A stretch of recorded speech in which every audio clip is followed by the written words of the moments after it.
Isang mapagpalang araw po muli sa inyong lahat, mga minamahal nating subscribers, at sa mga taong nagtsatsaga makinig, magbasa sa mga videos ng channel na ito.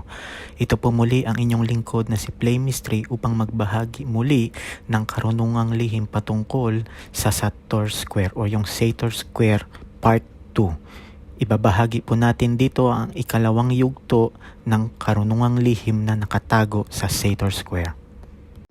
Kaya kung bago ka pa lang po sa channel na ito ay nirarapat ko pong panoorin ninyo ang mga previous videos ng channel na ito upang lubusan nyo pong maunawaan at maintindihan ang mga paksang ating tatalakayin sa video na ito. At umpisahan na po natin ang pag-aaral ng karunungang lihim. Ngayon po, kung inyo pong nakikita, ito po o yung ating tenet, yung pumapagitna sa Sator. At yung N po ay represent as the Sun God. Panoorin nyo po yung previous videos ng Sator Square upang lubusan nyo pong maunawaan ang ating paksang tinatalakay sa video na ito. Ayan po, makikita nyo po dyan yung mga Sator na silang nagtatanim at sila rin ang nag-aani. Kung ano man ang inaanin niyan, panoorin nyo na lamang po ang previous videos ng episode na ito. Ngayon, kung nakikita nyo po ito, natalakay ko na po ito at na-share ko na po ito sa nakaraang video, ito po ay kumakatawan as the tenet. Okay po? At ang tangkay na yan ay kumakatawan po sa age o yung edad na tinatawag na eon. Okay po? Eon po ang lahat na yan. At yan ay kumakatawan bilang alpha at omega. Alpha at omega po. Okay? Yang sign na yan. Nagkalat po ito sa Rome. Hindi lamang po sa Rome, sa kung saan po nag-boom yung Christianity, nagkalat po ito. Even sa mga tomb o sa mga yung lapida ng mga yumaong mga Romano, nagkalat po ito. Kahit magsaliksik po ay kayo ay nagkalat po ito. Ito po ay kumakatawan bilang sa age or eon. At ang tenet ang siyang humuholds o tinatawag na hold the wheel. Okay po. Ngayon, dito sa Sator Arepo Tenet Opera Rotas, yung Sator na yan, kung may napapansin kayo, may mga 25 susi ng Sator, 25 susi ng Sator, at meron din may mga basag ng Sator. Yun po ay ginawa na lamang po iyon ng tao. Okay? Ginawa na lamang po yun ng sinaunang Romano bilang pagbibigay nila ng code dito sa Arepo upang hindi sila mahuli. Okay? May mga dasal po iyon na sinasabing 25 susi. Pag-aralan nyo po yung Latin para alam nyo po ang ibig sabihin ng sinasabing 25 susi ng Sator. Para malaman nyo po, yun po ay dasal lamang po. Okay? Kumbaga sa atin ay yung Lord's Prayer, yung mga ama namin, sumasalangit ka. Yun po ang ibig sabihin ng 25 susi ng Sator. Okay po? Depende na po sa inyo yun kung kakabisaduhin nyo po lahat yun. Okay? Yun po ay binigyan lang naman nila ng basag ang Sator. Depende sa kanilang paggamit ng pangangailangan. Okay? Let's say gusto nila ng lakas ng katawan, pwede nilang sila ay naglagay ng mga pambasag dyan ng lakas ng katawan. Okay? Pero yun po ay dasal, orasyon po yun. Dasal ng mga sinaunang Romano o yung tinatawag natin na mga nagbibliatiko o yung nag-aaral ng Bible ng mga sinaunang panahon na yun. Hindi naman kasi uso mga internet noong unang panahon na yun, di ba? Mga ancient time.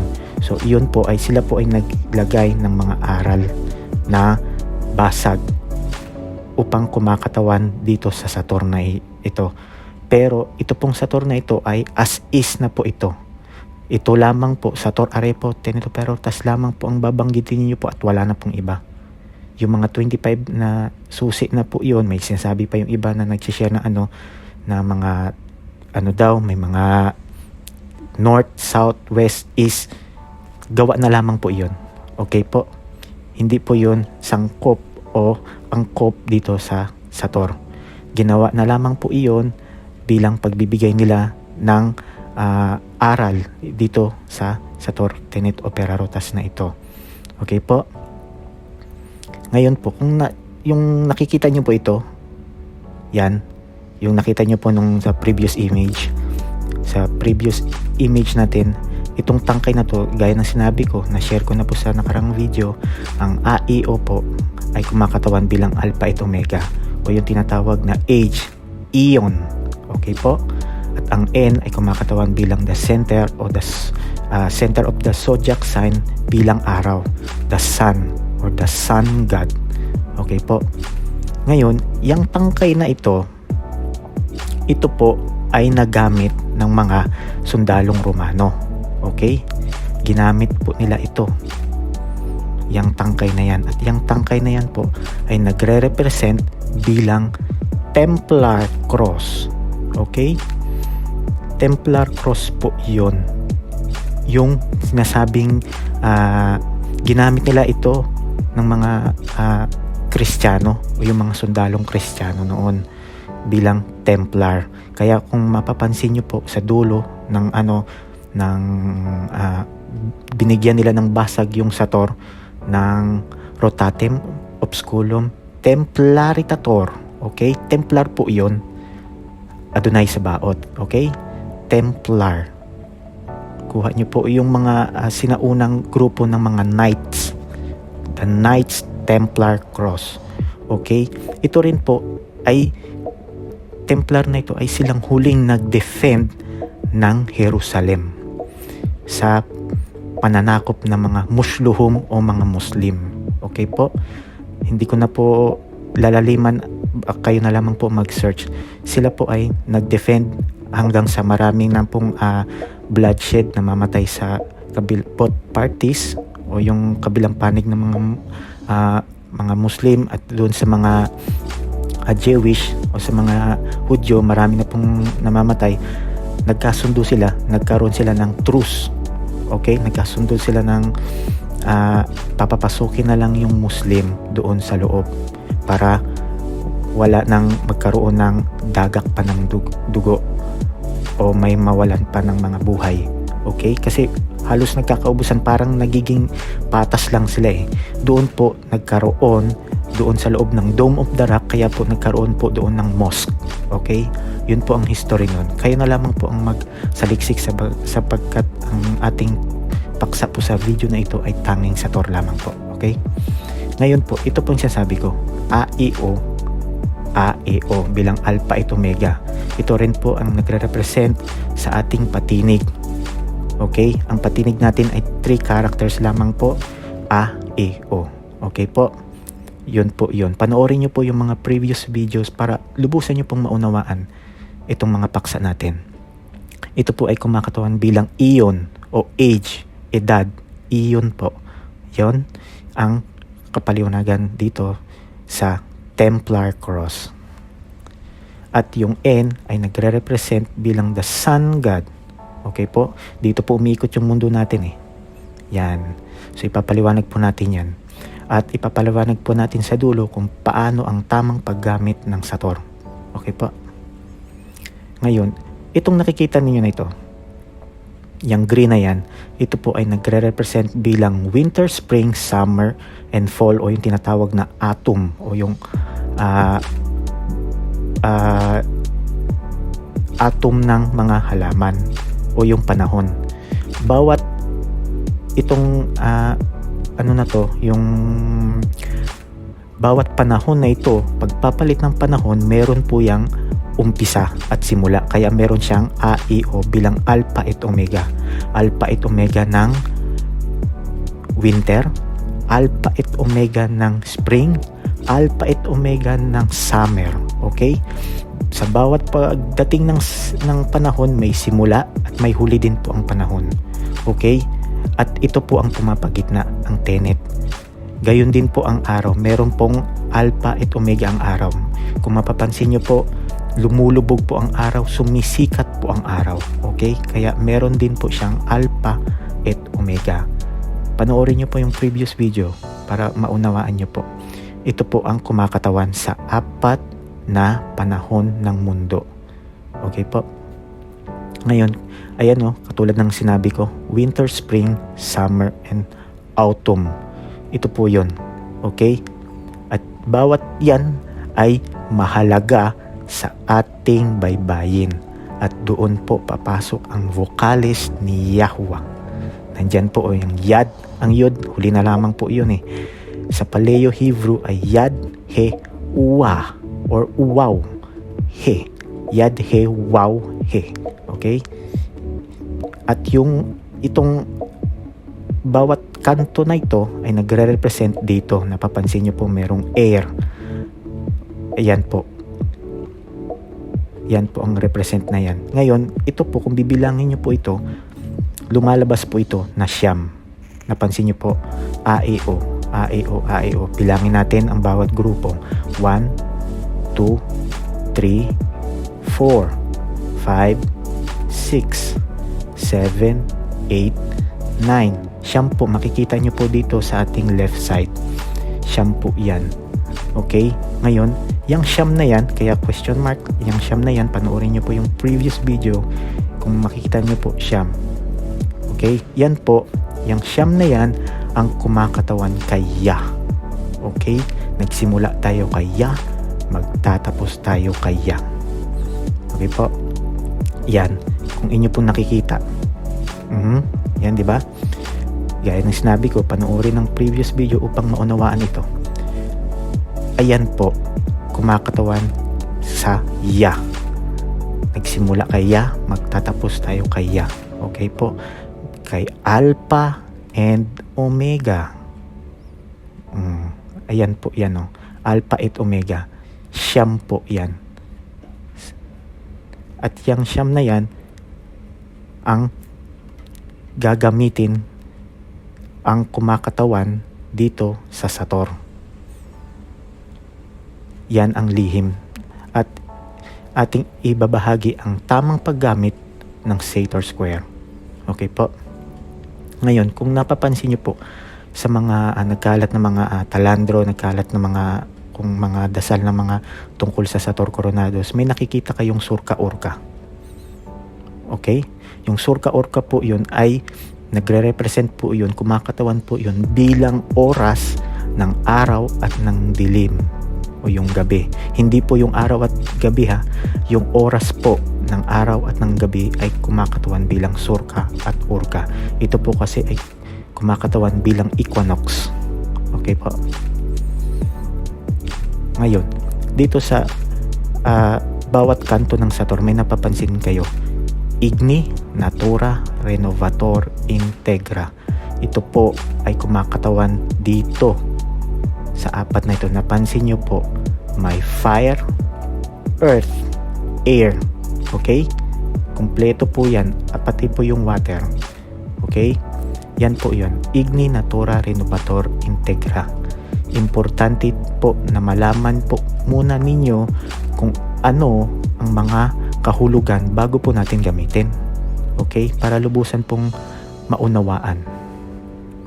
Ngayon, yung nakikita nyo po ito, kahit nagkalat po ito sa Sator Coronados, sa ugnat Adonadam Tadaksak Ugnat Rehop o tinatawag na Sator.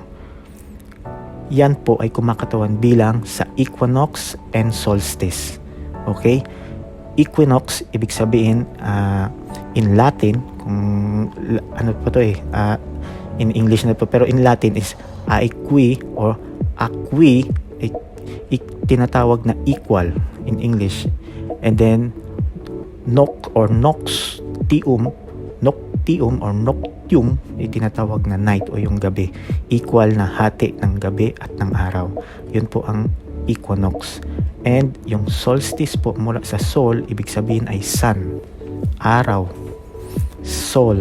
Solstice, sol bilang sun, at yung solstice po kasi, solstice bilang sistere or to stand still, steady. Ibig sabihin, steady ang araw, yung hati niya, saktong steady.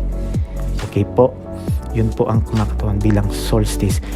Yun po ang ibig sabihin ng kung bakit merong nagkalat na dasal na sa ugnat Adonadam Tadaksak Ugnat Rehop. Ito po ay nagre-represent bilang equinox and solstice o yung hati ng tenet. Okay po?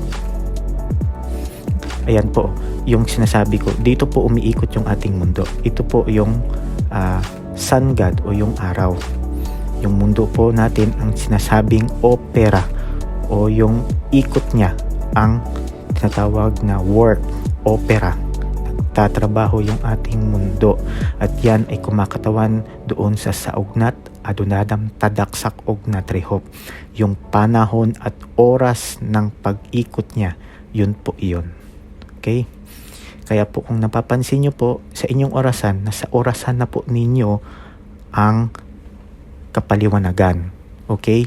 Sa ating kalendaryo, meron tayong 12 buwan o 12 months, January to December. Ngayon, kung titingnan nyo po sa orasan, 12, may 1, 2, 3, 4, 5, 6, 7, 8, 9, 10, 11. Yun po, kung napapansin nyo po, itong March to September, kaya 3 siya is January, February, March. Ang 3 ay March.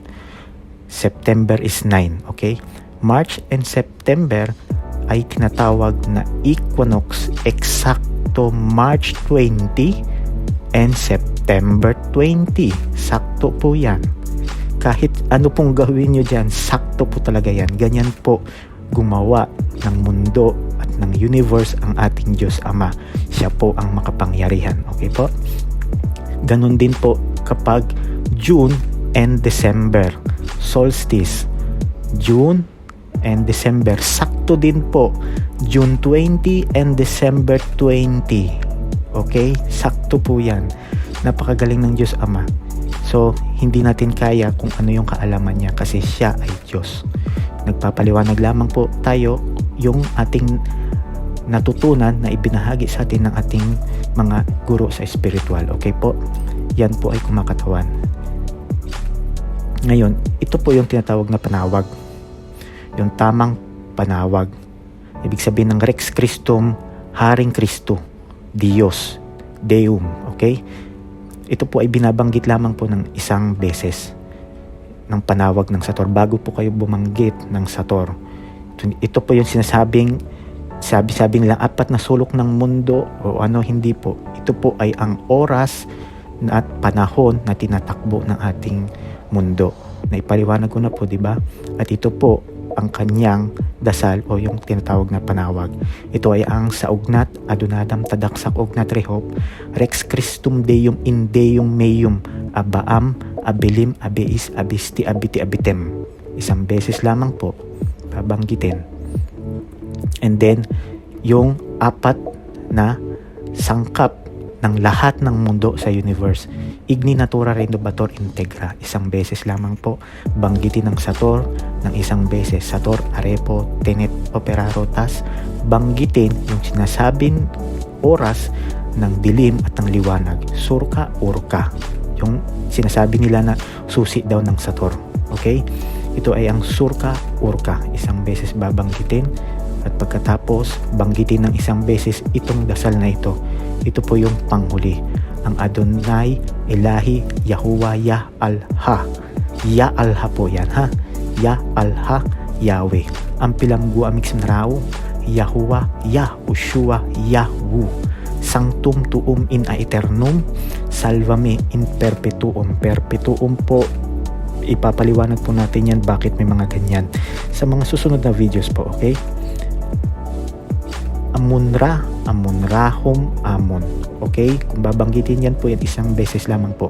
Adonai, Elahi, Yahuwah, Ya-Al-Ha, Yahweh. Ang pilamgu amik sinrao, Yahuwah, Ya-Ushua, Yahwu. Sanctum tuum in aeternum, salvame in perpetuum. Amunra, amunrahum, amon. Ito po, hinuhuli po ito.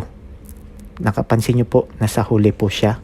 Pero kapag babanggit po kayo o gagamitin nyo po, nauuna po muna yung orasyon ng kung anong pong nais ninyo, kung kabalbayan, lihis bala, o kunat sa katawan. Mauuna po muna yung babanggitin nyo yun bago nyo po isusunod to hanggang pinakadulo ng Sator. Okay po? Babanggitin nyo po muna yung orasyon ng kung ano man yung orasyon ninyo ng kabal sa kunat, kabalbala, lihis bala, okay? Babanggitin nyo po muna yon. Depende kung ano pong batas ng orasyon na yon. Kung 3 beses ba binabanggit yung orasyon o kung may susi man siya, dapat alam nyo po yon. Ito po, ipapaliwanag ko po, ito po ay tinatawag na salansan o kamada. Ayan, medyo lumalalim na po yung ating usapin, pero hindi ko po muna ibabahagi kung paano magsalansan para hindi po muna kayo malito. Babanggitin nyo po muna yon, yung inyong orasyon, kung ano man yan na lihis bala o di kaya kabal at kunat, bago babanggitin ito isang beses. Isusunod ito, yung 4 na elemento ng lahat ng mundo. Susunod ang Sator, isang beses. Isusunod ang Surka, Urka, isang beses. Tapos isusunod nyo po ito ng isang beses bago nyo po iihip o iihip ninyo sa mga anting-anting ninyo at pwede nyo na pong testingin. Okay po? Yun po ang paggamit ng tamang paggamit ng Sator. So sana po naintindihan nyo po ang ibig kong sabihin. So hanggang sa muli, ito po muli ang inyong lingkod na si Play Mystery, at ako po'y nagpapasalamat sa mga masusugit nating subscribers at sa mga taong nagtsatsaga makinig, magbasa sa mga videos ng channel na ito. Maraming salamat po.